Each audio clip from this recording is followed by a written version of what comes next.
Fala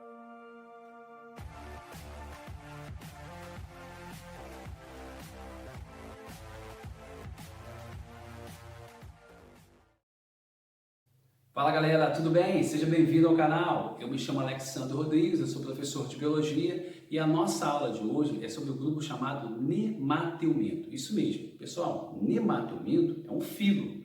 E aí você vai encontrar representantes que têm como característica um corpo alongado e cilíndrico. Isso mesmo. Quer fazer um processo comparativo? Os plateumintos, por exemplo, têm um corpo alongado, mas é achatado. Uma outra diferença entre esses dois grupos, os plateumintos e nematelmintos, é que esse grupo chamado nematelminto é o primeiro a apresentar pseudoceloma. Eles são pseudocelomados. A gente vai ver o que é isso. Além disso, você vai encontrar representantes em diversos habitats. Você tem os representantes de vida livre, você vai encontrar como docícolas, isso mesmo, de água doce, em ambientes úmidos, solos úmidos e também marinhos. E encontra representantes parasitas, isso mesmo, que causam doenças em diversos mamíferos, inclusive no homem.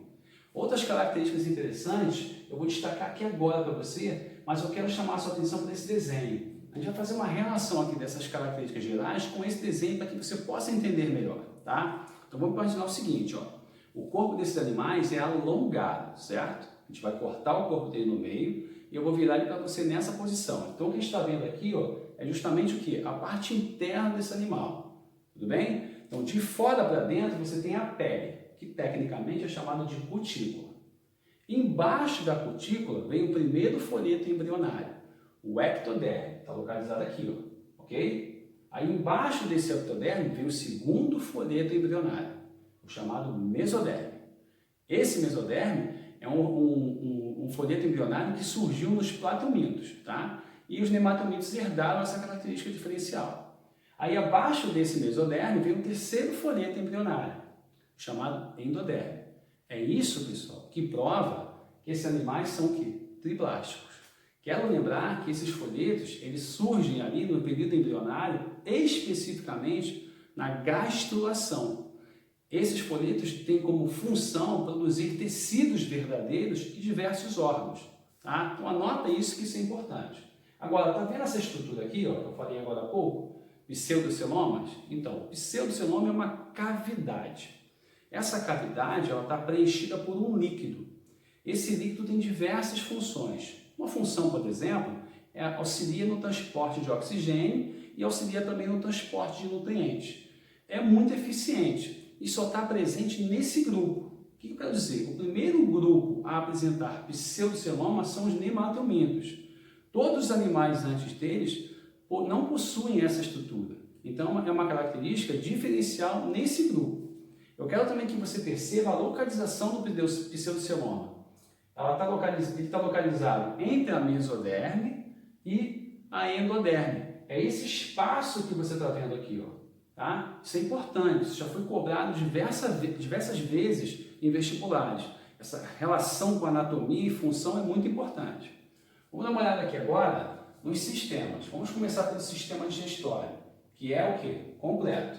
Galera, dizer que ele é completo é dizer que tem boca e ânus. Qual é a vantagem de se ter um sistema digestório completo? A eficiência da digestão e uma melhor absorção. Isso mesmo. Para a gente poder comparar, os plateumintos, por exemplo, eles têm um sistema digestório incompleto.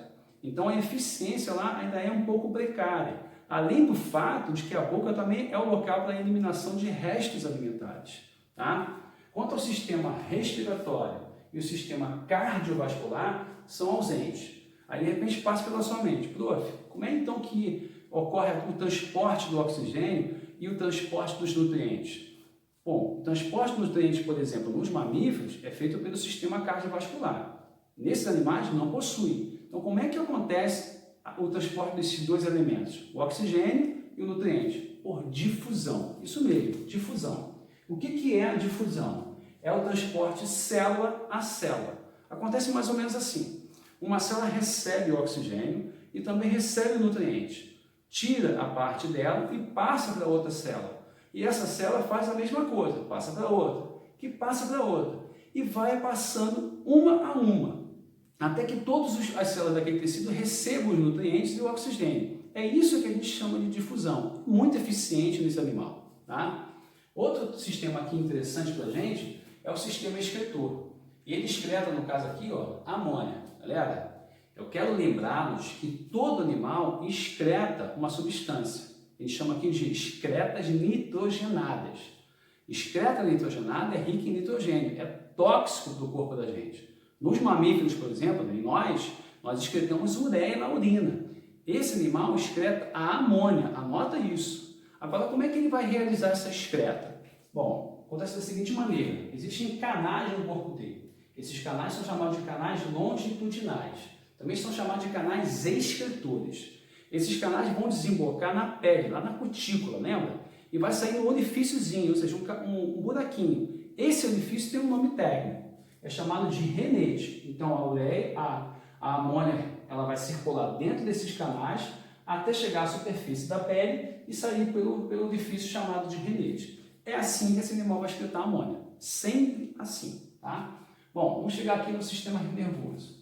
No sistema nervoso, eu quero que você preste atenção com muita calma na anatomia desse animal, tá? A gente vai dividir esse animal aqui, ó, no meio primeiro, tá? Divide aqui, ó, no meio. Aí você vai ter aqui uma região e uma outra região.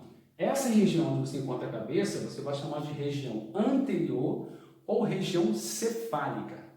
Já a região onde você tem a cauda, você vai chamar de região caudal ou região posterior, tá? Então você tem uma região anterior, uma região posterior, que também pode ser chamada de região cefálica e região caudal, tá? Beleza? Aí você tem a parte de baixo desse animal e a parte de cima. A parte de cima você vai chamar de região dorsal e a parte de baixo de região ventral. Agora eu quero que você comece a perceber os órgãos. Vamos começar aqui, ó, por esses verdinhos, tá vendo? Aqui na cabeça você vai encontrar dois órgãos concentrados, que é o do sistema nervoso, chamados de gânglios cerebrais. Isso mesmo, gânglios cerebrais. E dele vão sair dois cordões nervosos, chamados cordões nervosos longitudinais. Mas veja bem, não são os únicos cordões. Existem mais dois, um na parte de cima e um na parte de baixo, chamados de cordões nervosos.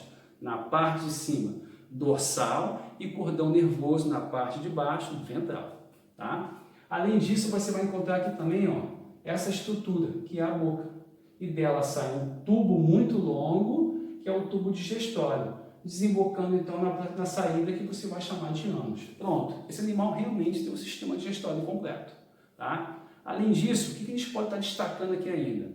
Pessoal, em relação ao processo de reprodução, tem alguns pontos importantes. Tá? Eles se reproduzem assexuadamente e sexuadamente. A principal aqui é sexuadamente. Por quê? Porque ó, eles são dioicos. O que significa dizer dioico? Macho e fêmea na espécie. Isso significa que eles vão acasalar, tá? Em algum momento. A reprodução assexuada, ela é rara. E quando ela acontece, é por tipo regeneração. Como você entender isso? Se a gente parte esse animal no meio, ele consegue regenerar a parte, né, que está faltando. Em outras palavras, a região anterior consegue regenerar toda a parte da região posterior. E a região posterior consegue regenerar toda a região anterior. Então, um único animal, ao partir no meio, vão originar dois indivíduos que são geneticamente o quê? Idênticos, são cópias. Por quê? Porque não houve fecundação, não houve união de gametas, então não houve variabilidade genética. Já na reprodução sexuada, onde você tem um dimorfismo sexual, ou seja, macho e fêmea, você tem ali o acasalamento, gerando então o quê? Um encontro de gametas. Essa fecundação, ela é cruzada, ocorre troca de gametas. Mas a fecundação acontece dentro do corpo do animal, por isso que a gente chama de fecundação cruzada interna. E o desenvolvimento ali do embrião, tá? É um desenvolvimento que indireto. O que significa isso? Pessoal, desenvolvimento indireto é quando durante esse período, em um determinado estágio, você tem a presença de uma larva. É isso que você afirma em dizer que o desenvolvimento é indireto. Quando o desenvolvimento é direto, não existe fase larval. Anotem esses pontos, eles são importantes, tá? Bom, quero agora convidar você a se inscrever no meu canal, tá? Acionar o sininho, me seguir também nas redes sociais, Instagram e Facebook. E eu te aguardo aqui, galera, numa próxima aula. Até lá!